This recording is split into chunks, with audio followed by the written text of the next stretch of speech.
I was back in the wild again. Alright, you guys, here we go. Bunch Hollow Conservation Area up northern Missouri. Now, we bow hunted there, me and my buddies, several years in a row. And one of the best times to bow hunt up there is just before rifle season. And during the youth hunt was kind of like a little extra better because you got the kids out there walking around with their dads or grandpas or whatnot with rifles trying to kill a deer, but they're pushing a lot of deer, right? Because they're all new and everybody's being patient, and there's a lot of noises being made. So it's not that big a deal. It's all part of learning, right? Well, bow hunters very quickly learned to take advantage of this. So me and my buddies, anyways, and I knew a lot of other bow hunters that did the exact same thing. We would go out to these conservation areas and we would find us trees to climb with our climbing tree stands. And we'd get 20 foot or so up in these trees. So we wasn't in too much danger of getting shot or anything. And we would bow hunt these conservation areas while these younger hunters are out just tromping around, coughing and making noise and being stinky and hunting the wrong wind. And we'd kill a lot of deer that way. And a lot of times you could get a pretty good one, a nice buck that gets spooked up out of its hiding spot, right? Well, this year, this happened. We didn't camp out that year during the youth hunt because the year before, which is a whole nother story about a game warden, it's a good one. The year before, we had an issue with the game warden. So this particular year, we didn't camp out there. We skipped it. So a buddy of mine, one of the guys that I hunted out there every year with, uh, he had a tree stand out there. He wanted to go get it. Asked me if I'd go with him. I was like, heck yeah, let's go. So we jump in his truck. We drive way up north, and we get up there and we get out to his tree stand out in the woods. And I'm just standing there watching him, talking and burr, burr, burr, and keeping him company basically while he does it, make sure he doesn't fall out of the tree when he's taking it down, things like that. Because this wasn't a climber, okay? This was the kind where you got to put the steps in the tree, climb up there, and then strap it to the tree. So, if you didn't use your safety harness like you're supposed to, it was pretty sketch. So, anyways, I was there just to make sure he was safe. Well, where he had this tree stand was a really good spot. It was up this draw. It wasn't really that far from a parking spot neither, but it was up this draw and it went right to where private property bordered the conservation. You know what I mean? And that's usually it was like a natural funnel right on the private land where these deer would tend to go to hide. So he'd picked up on it. He found a really nice trail, and I think that's exactly what they was doing. I don't know if he ever killed anything there. I don't know. But while we were doing it, you could see up the hillside, and you could tell there was a field up there through the trees. You got to remember, this is in the fall, so you can see right on through the trees. This is 1st of November, right after Halloweeny. So, anyways, we go up in there, get his tree stand. While he's getting his tree stand, I'm looking up that hill and I see a doe walk along this fence line and stop, and she checks this tree, this scrape. She rubs her head on a little branch and she pees in the scrape. And we're watching this, right? So I'm like, hey man, check that out, right? And so she does her little thing in the scrape. She just keeps walking along the fence line. I'm like, man, that was pretty cool. My buddy's like, yeah, that was pretty cool. So we get everything down. We're not really thinking much of it.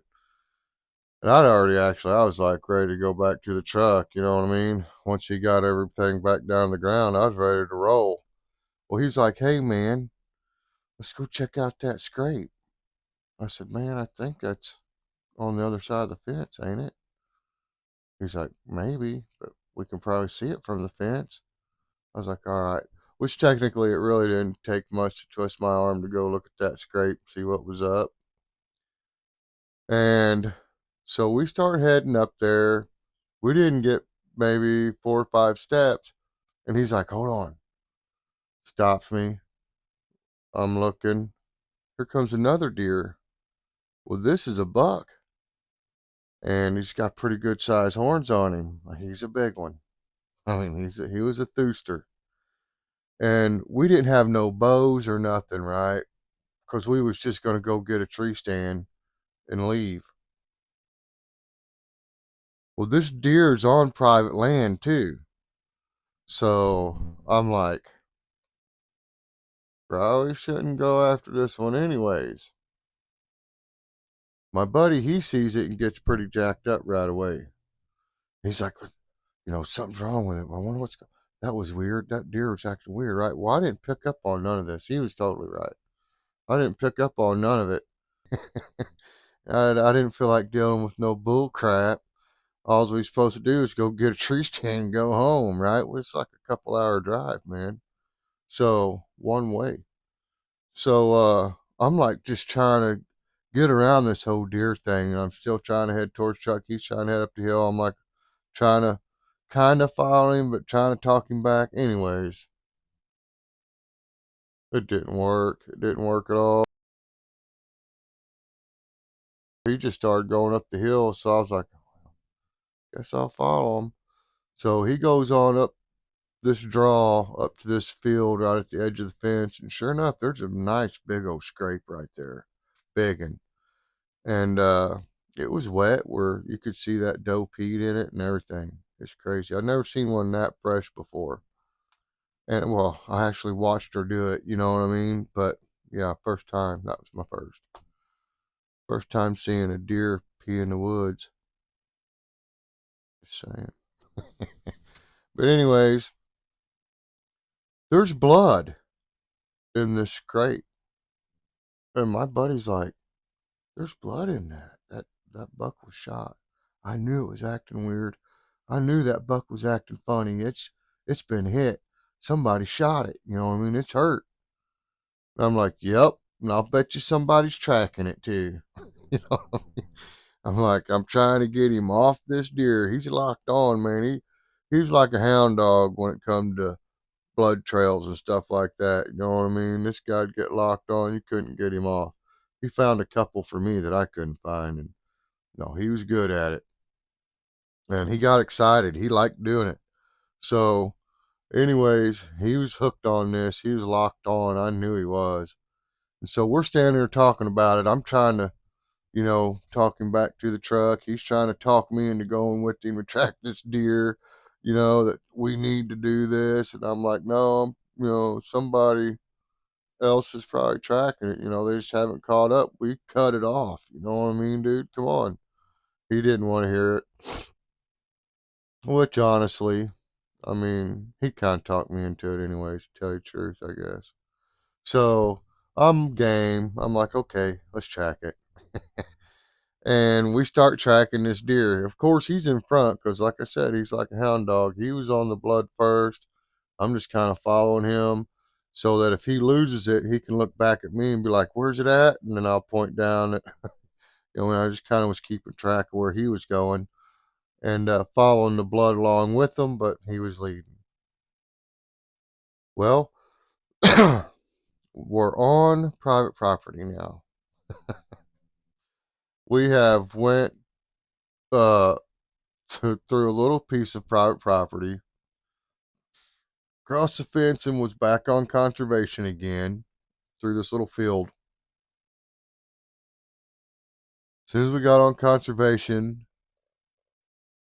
there's a road, like a dirt road. We had to cross that. There's conservation a little bit, and then eventually hit this really big field, which was conservation. And this deer kind of drug us, I mean, all the way through this field, the longest way you could go across this field. My buddy's tracking in. I don't know where he was seeing blood.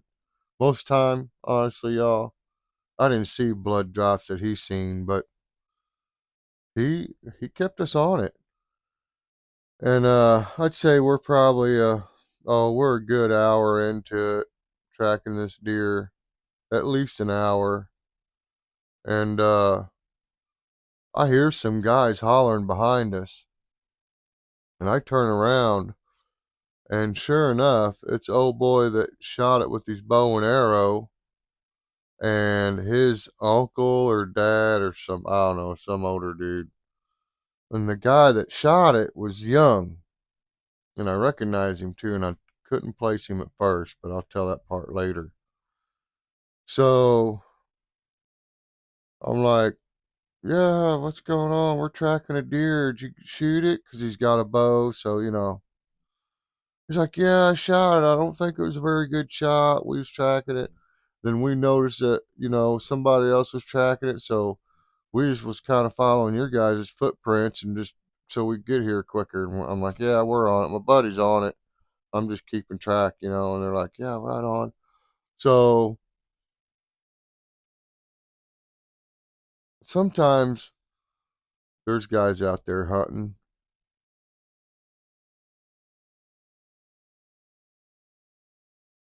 that should have probably watched a few more videos or something. I don't know, but there's some guys out there hunting that I don't think are experienced enough to be out there doing it. Okay, I mean, they need to spend more time at the range, go do some 3D shooting, something. You know what I mean? Virtual. Now they got that virtual shooting. I've done that. That's pretty neat. You know, it's like you're shooting at a video screen and it's a real footage of a real animal and you know, pretty fun. It's pretty cool. Real good way to get accurate. But anyways, beside the point. So this guy jumps in front of us. Which, you know, his deer, whatever, his blood trail, go ahead. But he jumps in front of us, and about every 15, 20 foot, he's lost this blood trail. He's stopping to find this blood trail.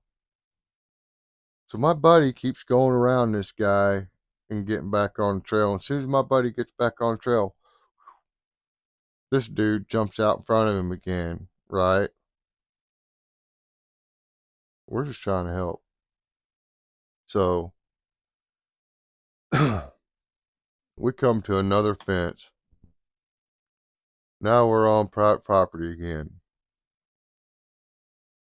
And this guy's, he found the blood at the fence where it jumped over the fence, right? So he's like, I got it over here. Because he jumped way ahead of us. Anyways, his deer, his trail. So we catch up to him a little bit, jump the fence with him.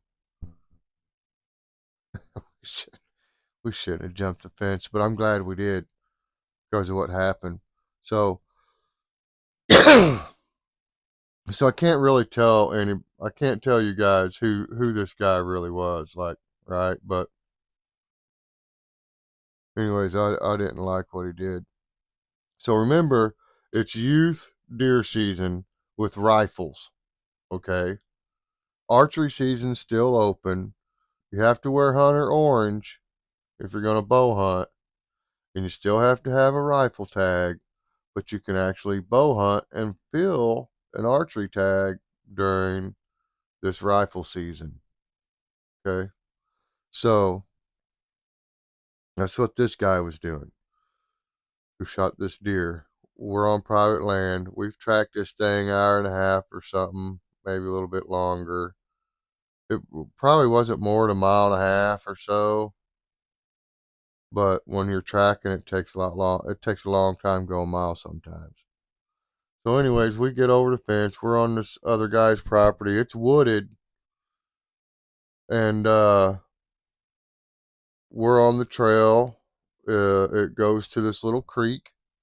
It's pretty much dried up. This creek.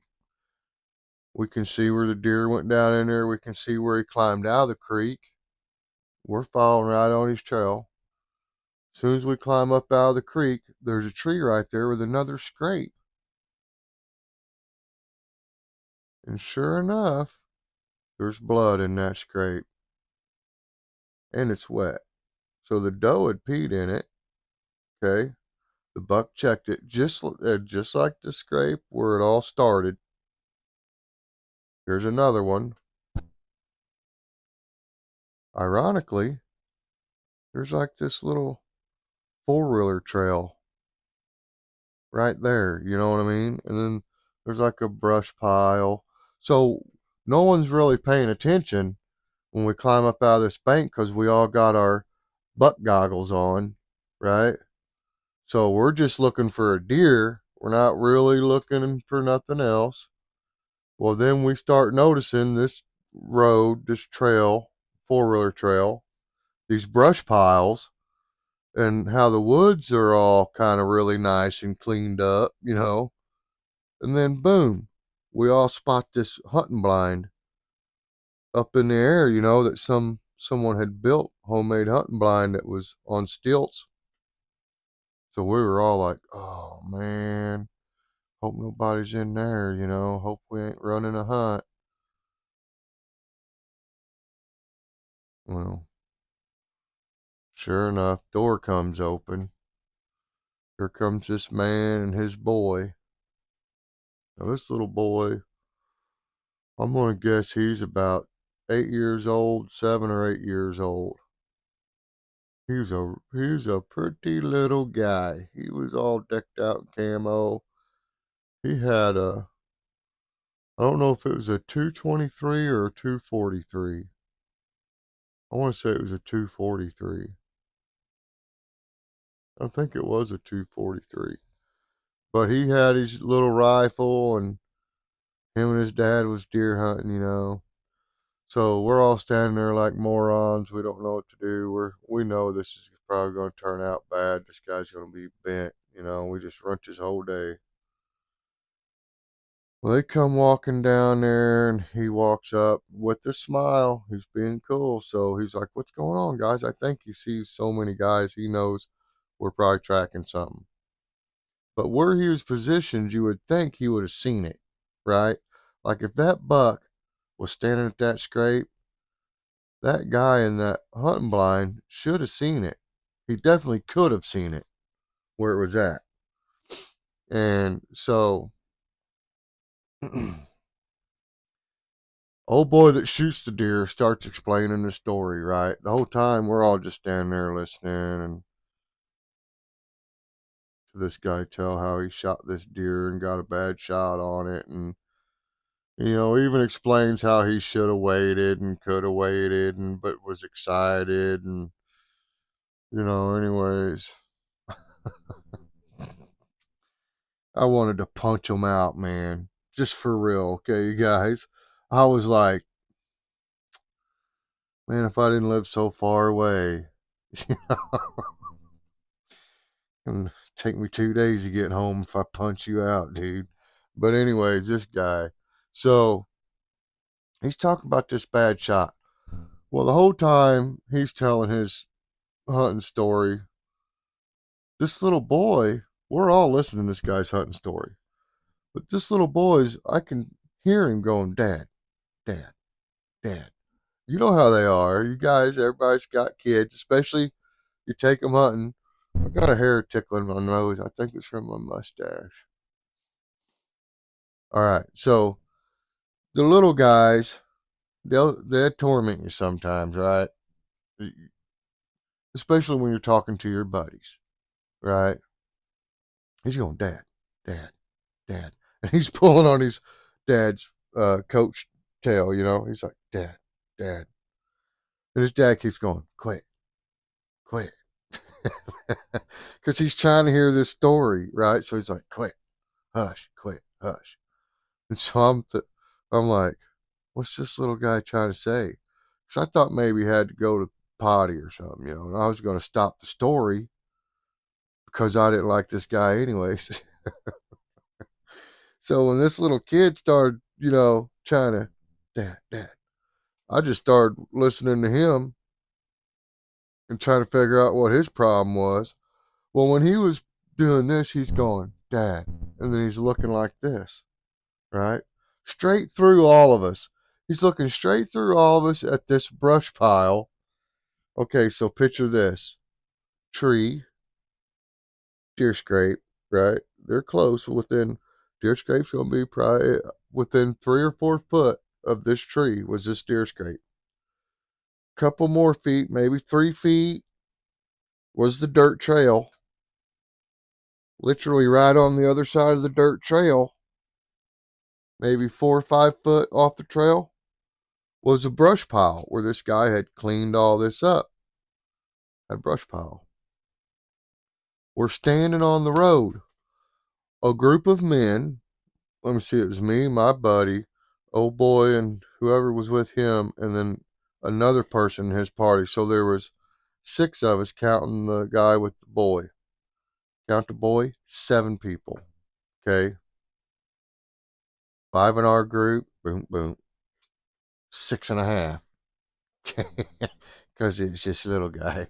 So 6.5 people standing in this road, listening to some guy tell us a story about a bad bow shot that should have never happened. This little boy's going, Dad, Dad, Dad, Dad. He's going, stop, quit, hush, stop, quit. And I'm starting to think something else is going on. So I'm looking at the little kid, and he's looking at his dad. He's looking at the brush pile. You guys know where this is going, right? Yeah, yeah. This buck is laying right there in the brush pile, about literally 6 foot from all of us. Maybe 7 foot from us. Right there. It's right there. Well, it's laying down in there, right? Well, this little guy is eyeball to eyeball with this thing because he's so short, right? So him and this deer's looking eye to eye. He can see it plain as day. We're at taller, looking down at an angle. This thing is camouflaged in there. We didn't see it. I mean, I looked at the brush pile. Remember earlier when I said we get up on the road, right there's a brush pile. I start noticing this place has been cleaned up. There's other brush piles. Okay, so up by his blind, there was another brush pile just past that guy's blind. And that's kind of what made me see the blind, right? Brush pile, brush pile. Oh, that's man made. You know what I mean? Oh, we're in somebody's freaking hunting spot.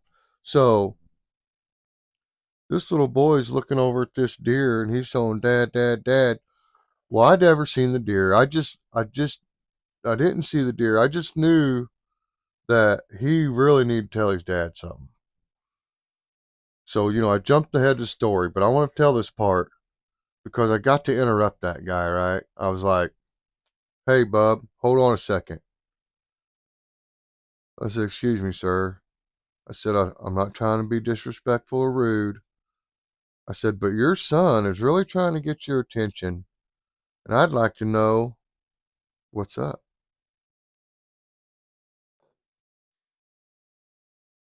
He goes, what is it, son? He said, Dad. He said, is that the deer you guys are looking for? And he points right in that brush pile. Every one of us, grown men, we all bent over. Every one of us bent over and looked in that brush pile, and sure enough, there it was. I was like, well, hot dang, I knew he's trying to tell you something. I was like, good job, buddy. You know, which we didn't have the fist bump back then. We did the old high five. You know, I high fived him upside down because he's little. He hit it. He knew what was up. So, anyways, I'm like, right on. You know, so the guy with the bow, he's like, oh, yeah, right on. Thanks. Good job, little guy, bear. And I'm still wanting to punch him right in the ear. You know what I mean? But, guys, I'm generally not mean, but this guy, the things this guy did, he's lucky I didn't get in trouble. So, anyways,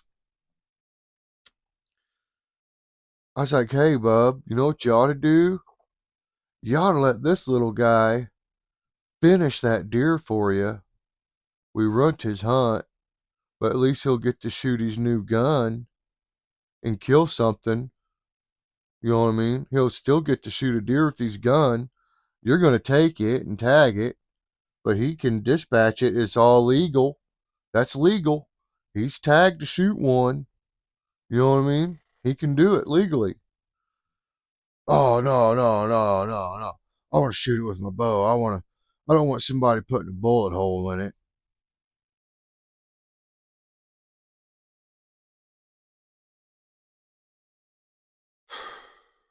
I was like, seriously, man? Because I started coaching, right? I was like cheerleading for this little kid, not coaching. I was cheerleading for this little kid. You know, I was like, yeah, let's do it. His dad was sitting there like, I don't care. And I'm like, yeah, come on. My buddy, he jumps in. He's like, yeah, let the little kid shoot it, right? This guy's, no. I'm gonna kill it with my bow. I'm gonna kill it with my bow. We was like, all right, whatever. I was like, sorry, dude, I tried, you know. He's like, that's all right. Man, this is pretty cool, you know, that deer's big. I spotted it. I was like, yeah, you seen it. You're the guy, you know what I mean? You're the man. It's your day today. I don't care what this guy's doing. You did a good job. You know what I mean? You found that deer. Good job, buddy. Fived him again, right? So I'm not even paying attention to this guy with the bow. He's drawed back. He's almost point blank to this deer, you guys, right up on the brush pile. I mean, I think one of the branches was touching his pant leg. You know what I mean? He was that close. He was right up on it, point blank, with his bow and arrow. He was no Robin Hood. I'll just go ahead and put it that way, okay? This guy, nice, all set out. This bow, it's decked out. Everything. And he shoots this thing right in the neck. Not the spine, you guys. Not the throat. Not no jugular. No vital shot. This is not a vital shot. So you know how on a deer, how when their neck comes off their body, it's real thick and heavy right there, right? They got that big, thick old neck muscle, especially when they're in rut and they're all swole up. Okay, that big old neck muscle, right? So he's supposed to shoot this thing in the heart right behind the shoulder. He's point blank. He shoots it way up here in the neck. No branches. It wasn't like it deflected off of a branch or anything. This guy's just a frickin' idiot. You know what I mean? He's a moron. He didn't know what he's doing. He's nervous. He's all jacked up. He should have let that little boy kill that deer. It would have been over like that. Little boy would have had an awesome story that I'm telling right now. And dude would have still got his deer with the tiny little bullet hole that wouldn't even been in his taxidermy mount. You know what I mean? Because of the way that deer was laying, we could have got that little boy at the perfect angle, set him up. That deer wasn't going to go nowhere. It was hiding. It thought it was invisible. You know, we could have set that little boy up. It would have been such a clean, humane kill. That deer it would have been over. No more suffering. That deer's suffering. Well, now this deer's had a arrow go through its gut. Now it's got an arrow stuck in its neck, sticking out about that far, and a little bit on the other side, right? I'm not kidding you guys. Oh, I was so mad. So after this happens, this buck naturally jumps up out of the brush pile. He takes off running, and he runs straight to that other brush pile right by the man and his boys hunting blind. These guys, even the old boy with the owns the property, he's like, well, there they go. And the bow hunters take off after the deer. Old boy with his son, he goes up there. Now the people that are with the bow hunter, two other people, are I can hear them telling him, just let the boy shoot it. Just let the boy shoot it. And I can hear that boy's dad saying, yeah, it's okay. Let him shoot it. And that little boy going, I want to shoot it. I want to shoot it. Well, me and my buddy, we stay there because once this second shot has happened, me and him both instantly are pretty mad about that, right? So we're like, we're done. We're fixing to go back. We're leaving, right? But we're going to stand there and see what happens. We want to finish seeing what's going to happen, how this deer dies. Well, while we're standing there, we start walking and we get on the other side of the brush pile. Then we're kicking leaves and stuff. I find a hedge apple. You guys know what a hedge apple is? Okay, it's I don't know if it's a fruit or what it is or a nut, but it grows on a Osage orange tree. Okay, that's a hedge apple. People cut them in half in certain places around the world, wherever these things grow. People use them to deter bugs, spiders, and things like that from around their house. Cut them in half, scatter them around your house for a little while. So, anyways, I pick up a hedge apple. I'm tossing it up in there, and we're talking, and really we're sitting there getting ourselves mad at this guy, right, with the bow, because we're just sitting there talking smack about this guy. You know what I mean? And I'm throwing this hedge apple up in there, and I look at my buddy, and I said, "Hey, man," I said, "if he shoots it and misses it again, or gets a bad shot on it," I said, "I'm just going to kill it with this hedge apple and get it over with." We both started laughing, you know. He's like, "Yeah, Matt, whatever." He said, "I seen you play softball. You can't throw that straight." I'm like, "Yeah, you know I can't throw that straight." So, anyways, we make a joke out of it, and I'm tossing this hedge apple, and finally I see old boy, because we're looking up there, we're watching, and we're talking though, and we're standing by this brush pile. And I think my buddy even said, I bet if he misses, it'll come right back to this brush pile, right? I was like, you think? He goes, yeah, it's the only place to hide, ain't it? I was like, I know, I can't believe this deer is just staying right here anyways. Why hasn't it run plumb out of the country? Well, it's hurt. It's hurt bad, you guys, right? Now it's got two arrows in it. It's already run quite a ways. So it's pretty wore out and it's hurt bad. And this guy draws his bow back. I said, man, can you believe that? He's going to shoot that deer again. He's going to shoot it again with his bow and arrow. My buddy's like, man, I can't believe that. Come on, let's just go. I was like, nope, wait. Let's see if he hits it. So I'm standing with that hedge apple. I look at him. I said, remember?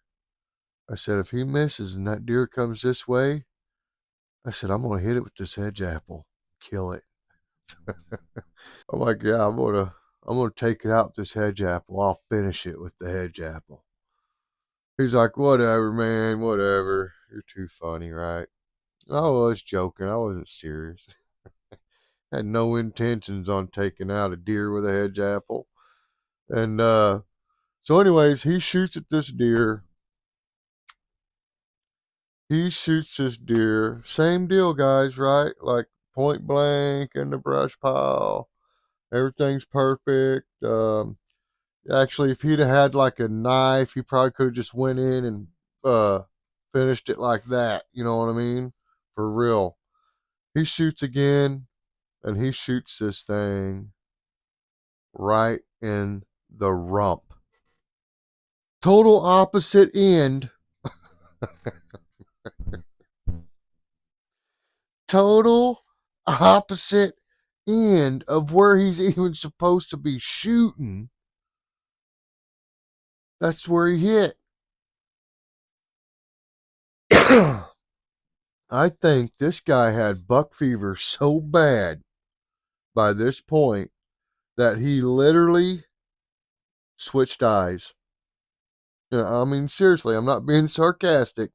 I think he actually did that. I think he went from a right handed to a left handed, or from left handed to right handed, because it was opposite like that. To me, that's what it seemed like. Well, this deer jumps up. Me and my buddy stand there like, that thing's, it's running right at us. It jumps up out of the brush pile, comes running right at us, just like my buddy said. It was running straight back to that other brush pile. So I get sideways. I got the hedge apple, right? I still got the hedge apple. Well, my buddy, he's got a long blade, straight blade on his side, not a long blade. I switched into Assassin's Creed.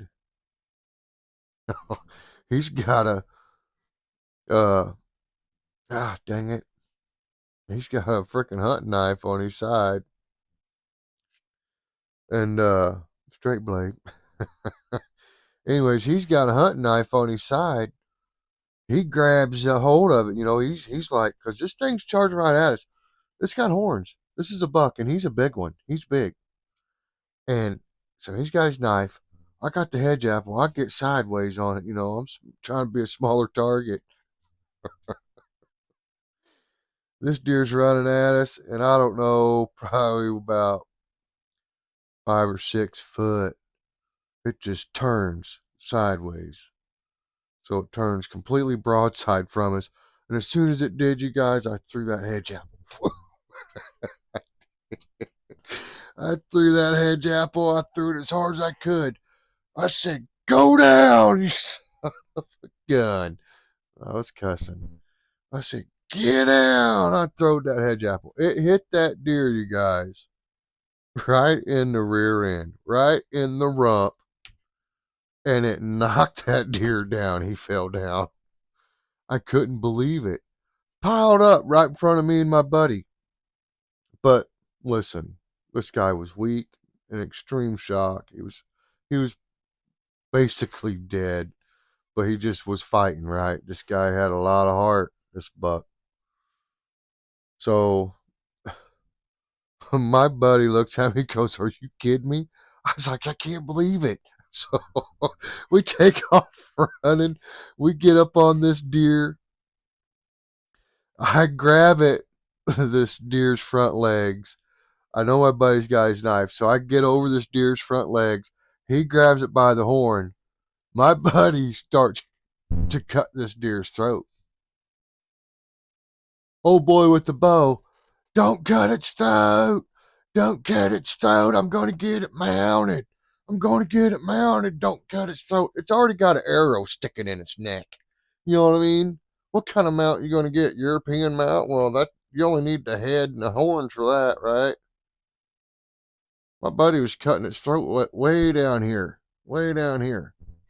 We've had deer taxidermied. We know how to do it. But here's the deal. My buddy's knife was pretty dull. So he's on this deer and he's trying to cut this deer's throat.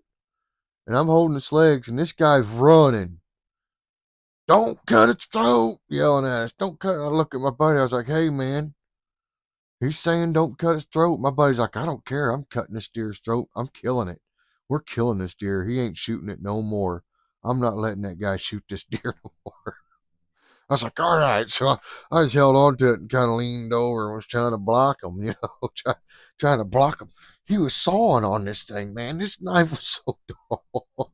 He's like, oh, he's straightening, he's sawing at it. I don't think it even broke the skin. I'm not I'm not too sure it even pulled the hair. That's how dull this knife was so dull it didn't even give it a rash. You know what I mean? Uh, so anyways, this guy catches up to us.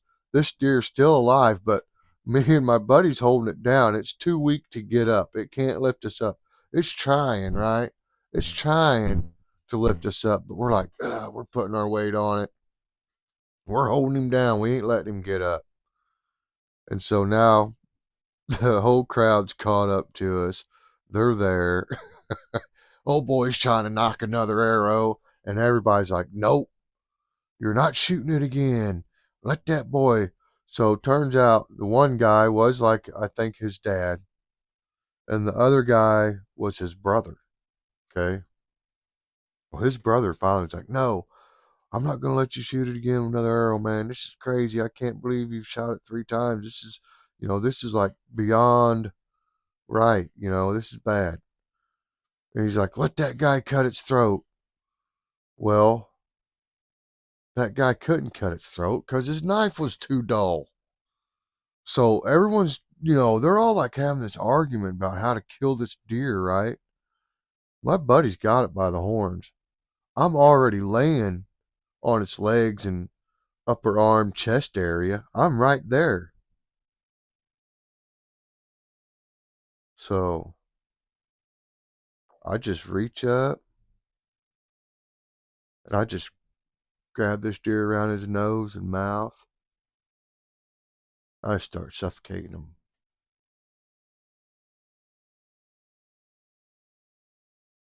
I killed him by suffocating him with my hands. My eyeball was just far away from his eyeball. And I looked at that deer in the eyeball and I talked to him. I apologized.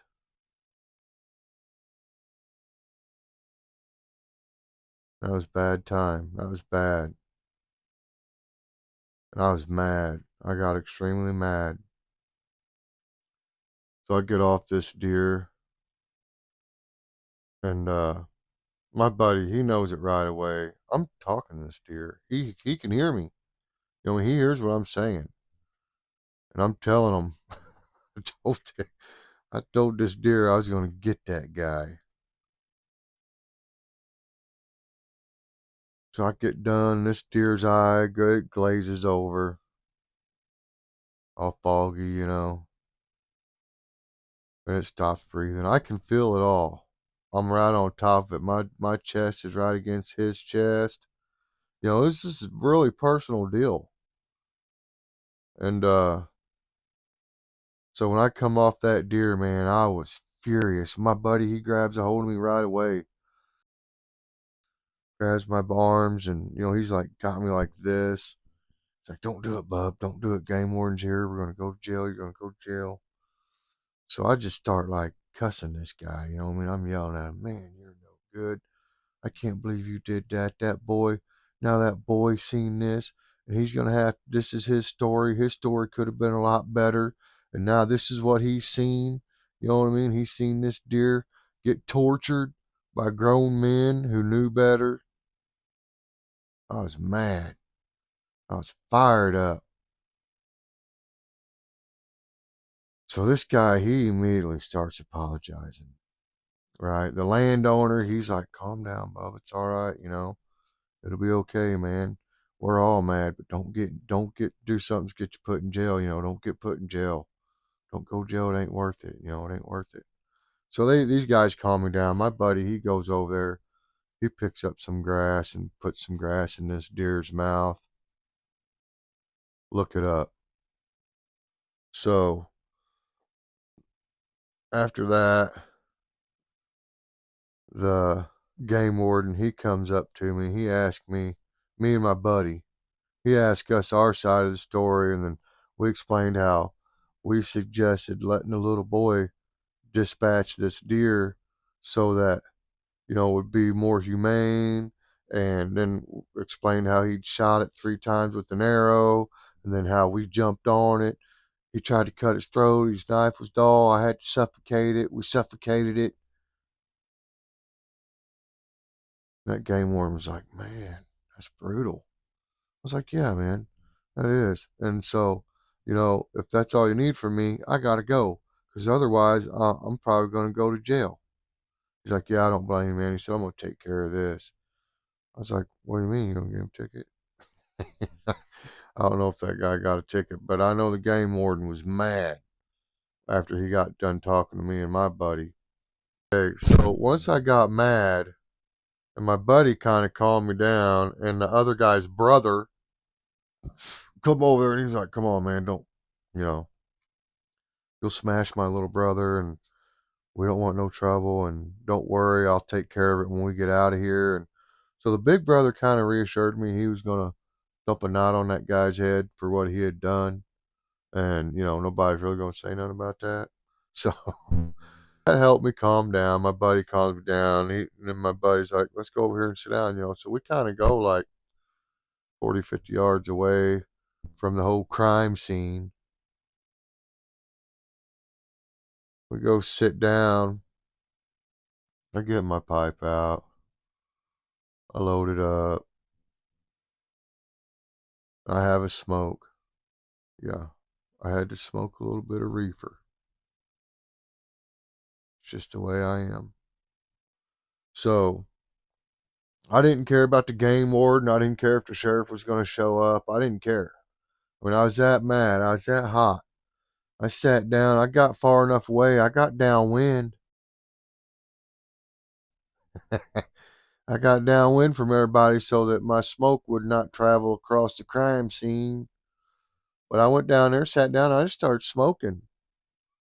And, I don't know if game warden seen me or not. I don't care. But, and this is after I tell my story and all this, right? I walk over there and do this. And this is when the older brother come up and tells me, everything's gonna be all right. He's gonna take care of his little brother when they get home. So I'm like, cool, I'm good. I get up, we start walking. Game warden hollers at us to come back. So now I'm thinking, man, did he see me smoke? Are we fixing to get in trouble? Dang it. So we turn around, we start going back. Me and my buddy about it. If we did get a ticket, big deal. If he arrested us or put us in jail, my buddy could have got me out right then. So it wasn't that big a deal, really. But it's not good for your record, right? But anyways, it's not illegal now. So anyways, game warden calls us back. That's not what he wanted. He wanted to know where we was parked. We told him what camping spot or parking area we was parked at. So what happened was we ended up just walking over to the game warden's truck, jumped in the back of the game warden's truck. He hauled us over to our truck. We didn't have to walk all the way back. So we get over to the truck, we get in the truck, we go home. My buddy drops me off. I tell everybody this story, right? Next day, I'm sitting there watching TV or whatnot. My son comes in. Dad, you're never going to believe who I seen at McDonald's. I was like, who'd you see at McDonald's? He said, remember the deer story you told us yesterday? I was like, yeah. The manager at McDonald's was telling the same story, and it was him. He was the guy that shot it. I was like, oh, that's it. The Nimrod that was the manager at McDonald's. Go figure.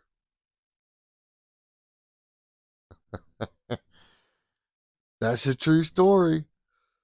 I watched a deer get shot through an arrow when it didn't have to. knocked it down with a Hedgeapple and had to dispatch it with my own hands, eye to eye. Never had to do it again, never would do it again. Matter of fact, if I was ever put in that position again, I would have took the gun and just done it myself. Or I would have punched old boy in the ear and let the little boy do it. Have a good day. I hope you like my story. As I care about you. Somebody loves you. Don't sweat the little stuff. Keep on keeping on. All right? Peace out.